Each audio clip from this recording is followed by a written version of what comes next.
Então, eu apontarei os métodos de Jesus. Foi me sugerido entrar nesse tema e concluir com esse tema. Então, eu gostaria de que você observasse qual foi o método que Jesus usou, qual foi o método que os seus apóstolos usaram para a expansão do reino. Então, eu queria que você abrisse o texto de de Mateus 28, um texto bem conhecido. Mateus 28, verso 19. E aqui a gente começa a observar o método usado por Jesus, o método usado por Mateus, por Lucas, por Paulo, por Pedro, por todos aqueles que andaram com Jesus de fato.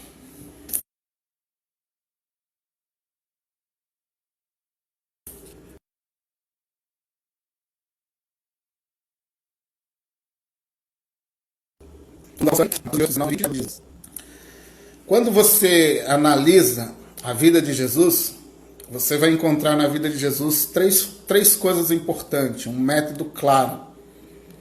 Jesus, ele proclamou uma mensagem do reino. Você vai observar várias vezes que Jesus, ao se encontrar com as pessoas, ele anunciava a mensagem do reino, ele anunciava que o reino de Deus era havia chegado, ele anunciava o perdão, ele anunciava o Pai, ele mostrava a graça do Pai. Então você pode ir observando que o primeiro método vinculado a Jesus é o método da proclamação. Jesus tinha uma mensagem, Jesus tinha o que dizer, Jesus sabia o que falar, Jesus tinha o que declarar, ele sabia o que falar para as pessoas, ele tinha uma mensagem. Então Jesus tem um método, e dentro desse método, a primeira coisa que eu quero observar com você é a proclamação. Jesus tinha uma mensagem, ele tinha algo a ser dito.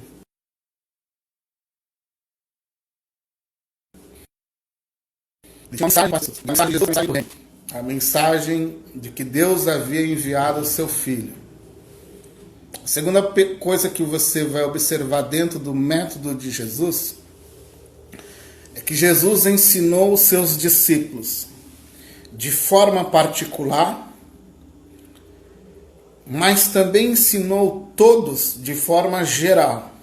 No particular, ele ensinava aos seus discípulos. De forma geral, ele ensinava a todos que paravam para o escutar. Então você vê que Jesus tem uma mensagem, ele proclama o reino de Deus, mas ele também tem um conteúdo a ensinar.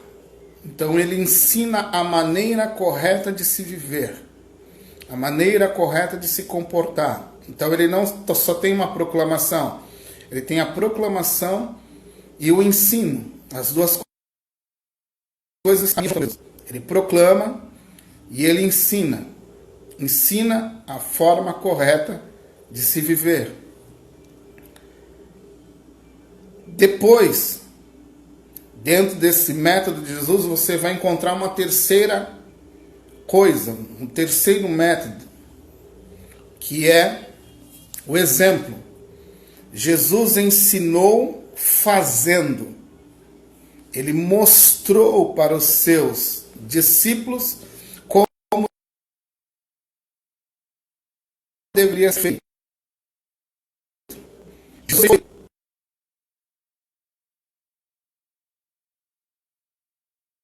Aquele que ensinou, mostrou como deveria ser feito. Então, você encontra no método de Jesus esses três pilares: proclamação, ensino e exemplo.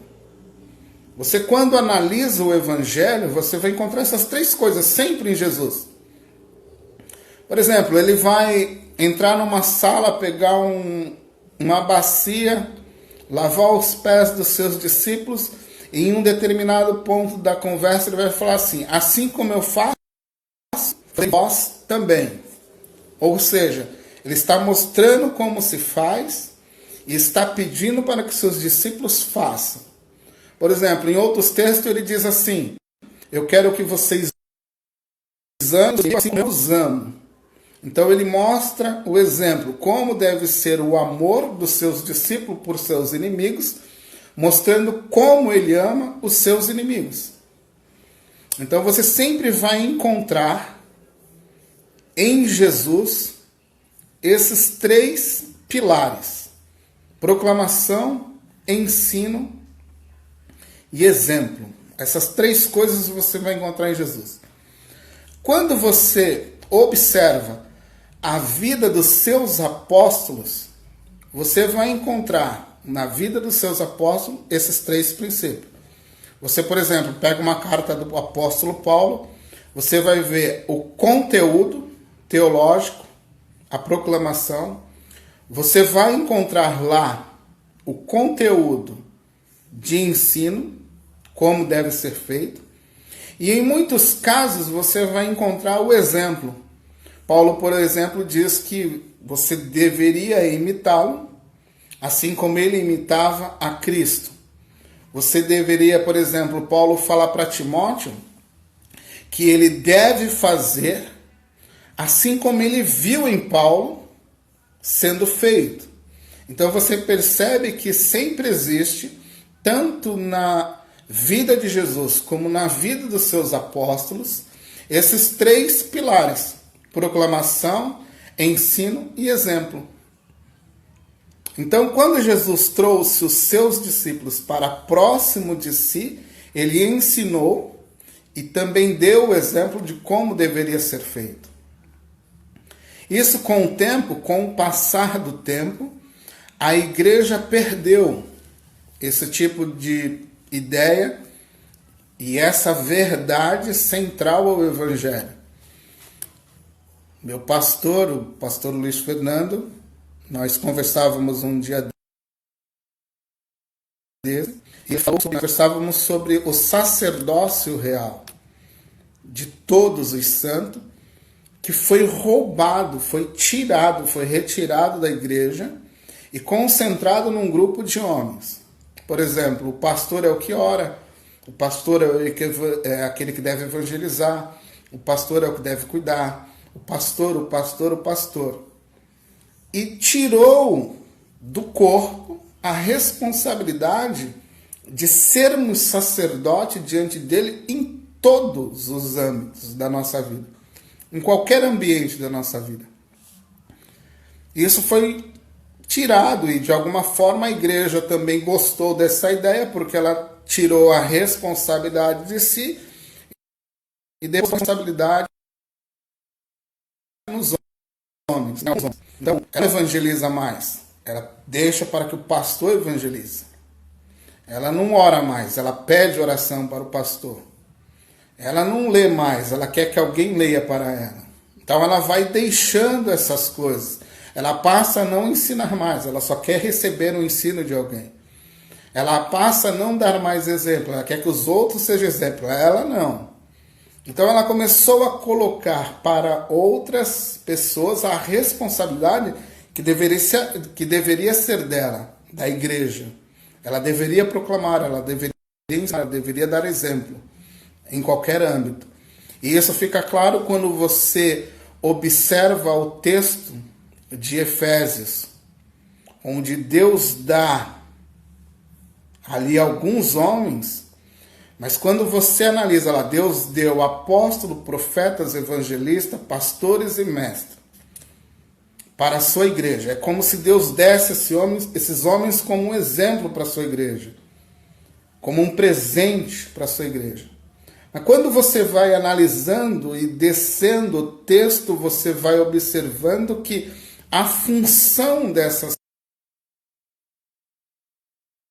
pessoas é preparar o corpo para que o próprio corpo se desenvolva, o próprio corpo cuide, o próprio corpo proclame, o próprio corpo ensine, o próprio corpo dê exemplo.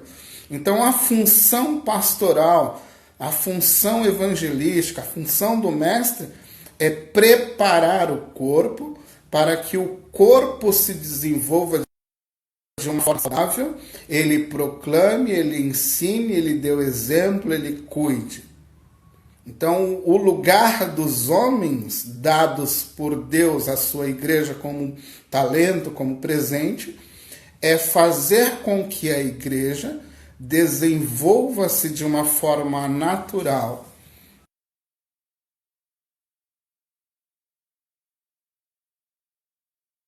Dentro da população do ensino do exemplo. Que o tempo já está indo. Mateus 28, 19 e 20, você vai encontrar 3 verdades ali. Você vai encontrar, por exemplo, uma ordem de Jesus. Ide, portanto, fazei discípulo de todas as nações e etnias. Nações aqui e etnias, você pode colocar ou dividir em pequenos núcleos, em pequenos grupos, em pequenos povoados, em grupos pequenos. Você pode colocar assim, numa ideia, em um contexto mais popular, é ir em qualquer lugar. Aonde você for, vá e faça discípulos. Aonde você estiver, vá e faça discípulos. Porém, neste ponto você tem que entender uma coisa. Eu e você só podemos fazer discípulos através da proclamação do Evangelho. Se não houver proclamação do Evangelho, não haverá discípulos, genuinamente falando. Onde não há a proclamação do Evangelho, não há verdadeira conversão. Então é importante entender isso, que o Evangelho é que deve ser proclamado. Há uma história, tem até um fundo de verdade. Ela tem até verdade no que é dito nessa frase, que alguns dão a São Francisco de Assis, onde se fala que prega o Evangelho. Quando for necessário, use as palavras. Mas não vai pregar o Evangelho com exemplo. Existe um fundo de verdade nisso. Porém, a Bíblia não diz isso. A Bíblia diz que você deve proclamar o Evangelho. E quando eu falo proclamar o Evangelho, eu não estou dizendo que você deve dizer somente Jesus te ama. O Evangelho é anunciar o drama da redenção. É anunciar o drama existente nas Escrituras, vinculado à criação, à queda, à redenção e à consumação. Isso é o Evangelho. Quando essas coisas estão agrupadas, você está proclamando de fato o Evangelho. Se essas coisas não estiverem agrupadas na sua mensagem, isso não é o Evangelho. O Evangelho fala da criação. O Evangelho fala da queda. O Evangelho fala da redenção em Cristo Jesus. E o Evangelho fala da consumação de todas as coisas no final de tudo. Então isso é o Evangelho. O Evangelho começa em Gênesis e termina em Apocalipse. Todo o drama da Escritura fala sobre o Evangelho. Não há sentido de falar de José não conectado a Cristo. Não há sentido de falar moralmente de Moisés se Moisés não for conectado a Cristo. Porque o mais importante em Moisés, em José, em Isaías, quem for, é apontar a Cristo. Eles são sombra da mensagem sublime, da maior de todas as mensagens. Então, verdadeiros discípulos vão ser verdadeiros discípulos quando receberem de fato o Evangelho. Então, quando Jesus diz, ide fazei discípulos de todas as nações, ele diz que devemos ir com uma mensagem onde se mostre o drama existente nas Escrituras: criação, queda, consumação e redenção. Você encontra todas essas coisas em qualquer lugar das Escrituras. Então não existe verdadeiro evangelho se não há a verdadeira mensagem. Então esse é um pilar que não pode ser substituído nunca. O ID só pode ser verdadeiro quando ele está conectado com a verdade do evangelho. E essa mensagem é inegociável. Você não pode substituir. Então, a frase de Francisco de Assis pode ter até um fundo de verdade lá. Porém, ela é muito perigosa. Porque às vezes você se esconde num comportamento porque não sabe o que dizer. Lembra do primeiro pilar? Jesus sempre sabia o que falar. Então devemos saber proclamar o evangelho quando o verdadeiro evangelho for anunciado. Por exemplo, a Bíblia fala em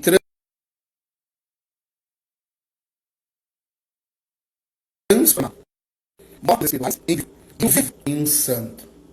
Essa frase é de Andréa Vargas. Então é isso que a Bíblia quer fazer. Ela quer transformar mortos em vivos e vivos em santos. Proclamação, ensino e exemplo. Você encontra essas coisas tudo nessa frase aqui. Segundo ponto, Jesus falou: ide, fazei discípulos de todas as nações, batizando-os. Essa é a forma de proclamarmos aqui, de forma pública, que eu pertenço, você pertence ao corpo de Cristo. E aqui você tem o primeiro sinal de obediência. Então o evangelho é proclamado, ele é anunciado, ele é recebido, há arrependimento, há fé, há salvação, na sequência ao batismo. E o batismo ele vem como um divisor de água. Você publicamente anuncia que você é um com Cristo, que você morreu com Cristo, que você faz parte agora de um grupo. E esse grupo agora é o grupo chamado Corpo de Cristo. Isso talvez para nós hoje, ele perdeu um pouco da sua força, mas no contexto do primeiro século, isso tinha uma força aquele contexto religioso existente à volta desses homens. Quando você dizia que estava sendo batizado, aquilo era como uma porta de entrada para o grupo. Você entrava para o grupo. E quando você entende isso, segundo a ótica dos apóstolos, esse simbolismo do batismo, você vê a importância e a preocupação que esses homens tinham. O batismo é colocar para dentro. Era o simbolismo do batismo, né? Você colocar para dentro de Cristo aquele novo adepto que recebeu essa mensagem. Então, por isso a rapidez, o entendimento de batizar, o entendimento de querer colocar esse novo adepto para dentro de Cristo pelo simbolismo do batismo e fazer com que esse homem se torne um com Cristo e um com a sua igreja. Então o batismo ele tem essa importância e esse é o primeiro desafio muitas vezes para um novo convertido. Talvez o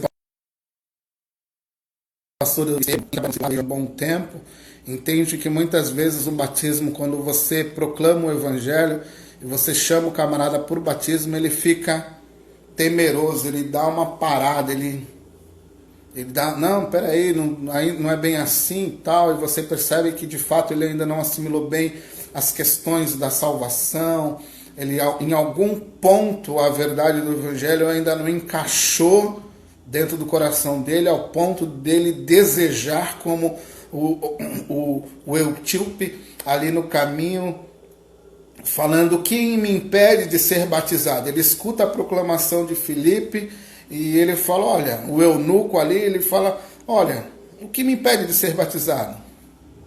Então Filipe olha ali aquela poça, pequeno poça de água, e ali ele batiza o eunuco. O eunuco queria fazer parte do corpo de Cristo, ele queria entrar para dentro do corpo de Cristo. A rapidez, o entendimento correto. Somos em Cristo Jesus. Terceiro ponto aqui que você deve observar. Ele diz: batizando e ensinando a obedecer todas as coisas que eu vos ordenei.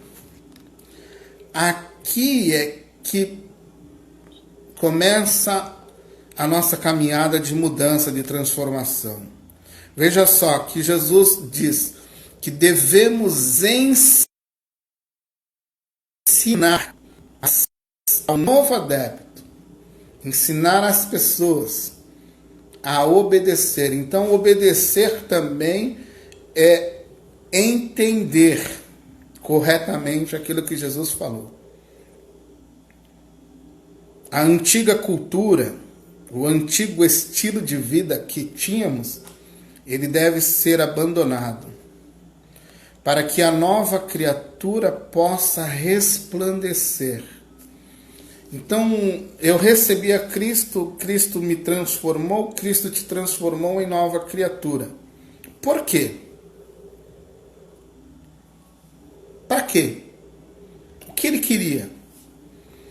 Então, a graça, segundo o texto de Tito 2, do 11 ao 13, a graça ela foi manifestada. Ou seja, por meio de Cristo Jesus houve a manifestação da graça. E a graça ela foi manifestada com o objetivo.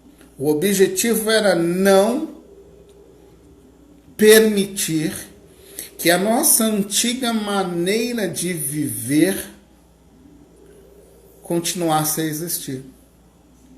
Veja só, a manifestação da graça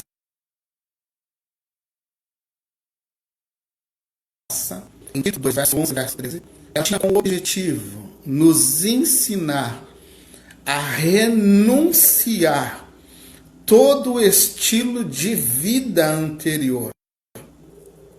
Então, ensinar, obedecer, é ensinar que o antigo estilo de vida que tínhamos não deve e não pode ser mais praticado. Porque hoje eu e você somos novas criaturas. Então aqui você tem proclamação, você tem ensino, ensinando a obedecer. Você vê que Jesus mandou ir e proclamar, batizando, fazendo com que o adepto agora entre dentro do corpo de Cristo. E a manifestação da graça, ela foi uma manifestação objetiva. Fazer com que toda aquela forma antiga de se viver desapareça. Então, depois você dá uma lidinha lá em Tito 2, verso 11 e verso 13. E você vai perceber essa verdade lá. Eu devo obedecer, eu devo ensinar com que os novos adeptos, ou as pessoas que estou evangelizando, ou que por meio da proclamação do evangelho que fiz, houve ali genuína conversão, agora eu passo a ensiná-las. Ensiná-las a viverem como Cristo nos ordenou viver. Então você, por exemplo, pode pegar lá o Sermão do Monte, você vai pegando tudo aquilo que Jesus foi ensinando no Evangelho e fazendo com que o ouvinte, ou o seu discípulo, ou o seu amigo, comece a praticar aquilo que Jesus havia dito. Então essa é a função. E esse é o objetivo da graça. Deus nos salvou, Deus nos fez nova criatura para vivermos da forma correta que agrada o coração de Deus. Essa é a manifestação da graça.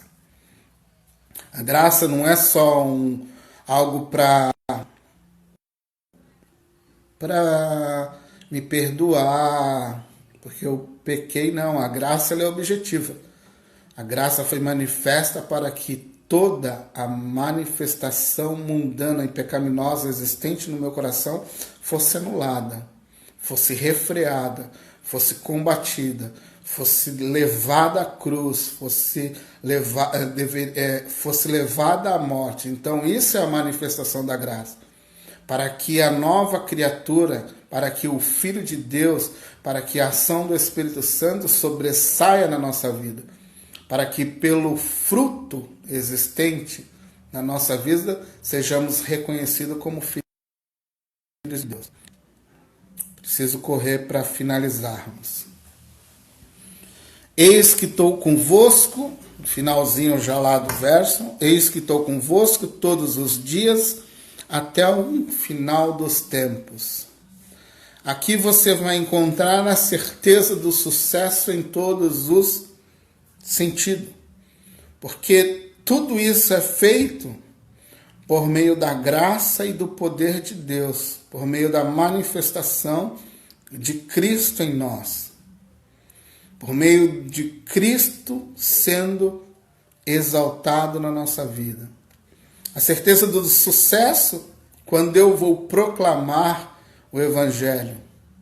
A certeza do sucesso quando formos perseguidos por causa do Evangelho. A certeza do sucesso quando Deus nos ajuda diante dos nossos sofrimentos. Isso é certeza do sucesso. É certeza que em todos os momentos Deus estará conosco, na proclamação, na perseguição, no sofrimento. Tudo isso é feito porque Ele está conosco todos os dias. O sucesso da nossa proclamação, o sucesso do nosso ensino, o sucesso do nosso exemplo, tudo isso porque Ele está conosco. O sucesso de Judas foi porque Cristo estava com ele, porque ele proclamou o Evangelho, porque ele deu exemplo. Uma nação foi transformada, a cultura de uma nação foi transformada através da proclamação do Evangelho, através do discipulado. Assim como Jesus transformou esses homens ao proclamar o Evangelho por onde passavam, eles eram capazes de transformar a cultura daqueles lugares. Mas também não faltou para eles perseguições, problemas financeiros e restrições. Mas o sucesso veio, pois a igreja está aqui hoje, em pleno século XXI, e somos frutos desses homens. Por exemplo, Jesus chamou, Jesus ensinou, Jesus enviou e Jesus prometeu continuar com seus discípulos. O exemplo continua sendo o mesmo. O Espírito Santo, através da igreja, continua chamando, continua ensinando, continua enviando e continua conosco todos os dias. O método não mudou, o método é o mesmo. O método que Jesus usou é o método que o Espírito Santo aplicou à sua igreja e vem aplicando nesses 2000 anos de história ou mais da igreja. Então, o método é único, o método não muda. O método é ide, proclamar o Evangelho, batizando, ensinando, por meio, levando ou conduzindo o adepto ou o novo adepto à obediência, sendo exemplo e crendo que Ele está conosco todos os dias, até a consumação do século. Finalizando com vocês, o Evangelho muda a cultura de uma pessoa e de uma nação. E uma cultura transformada significa comportamento transformado.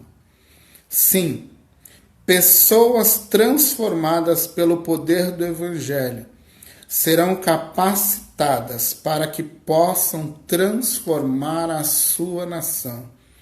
Então, a nossa nação, o que ela precisa é de discípulos que proclamem, ensinem e sejam exemplo. Esse é o método de Jesus. Ele proclamou, ele ensinou e foi exemplo. O resto é só encher. Como diz no ditado popular, é só encher linguiça. Mas o método que não falha é proclamação, é discipulado, é ser exemplo. Esse é o método que você vai encontrar em tudo que Jesus fez, em tudo que os seus apóstolos fizeram. Mudança de comportamento só vem por meio do verdadeiro Evangelho. Não há outro caminho. Proclamação do Evangelho, discipulado e exemplo pode mudar a cultura de um povo. E quando eu digo cultura, eu não estou falando de moda. Eu estou falando, segundo os dicionários, cultura também fala de um comportamento, como uma sociedade.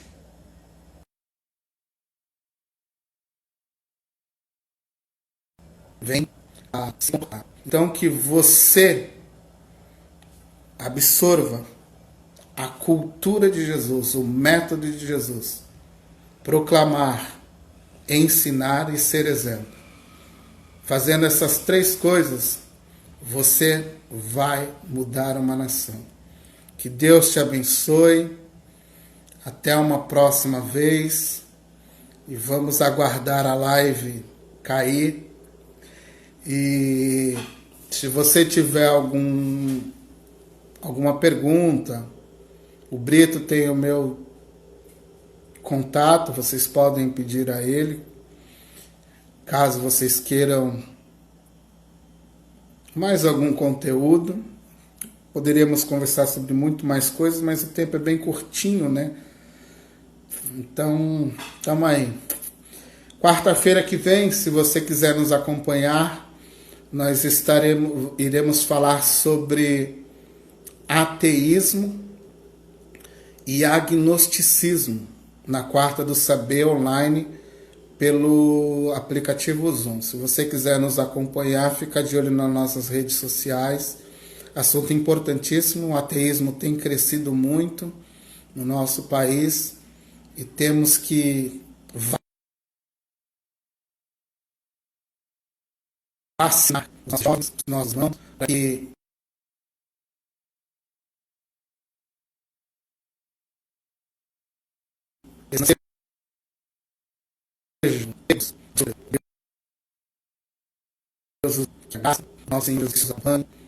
que seja uma semana, um final de semana abençoadíssimo. Não esqueça de cadastrar para o culto da Santa Ceia neste domingo. Que Deus os abençoe, tá bom? E Pastor Estênio, quer falar alguma coisa?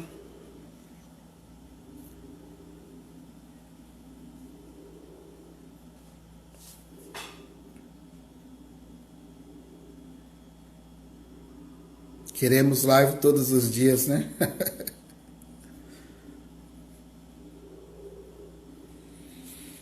Amém?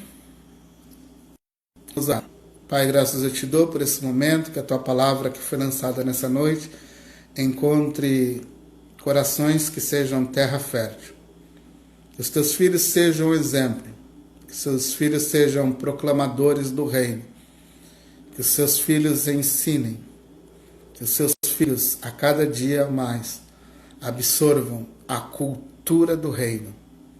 Ide e fazei discípulos de todas as nações. Deus os abençoe.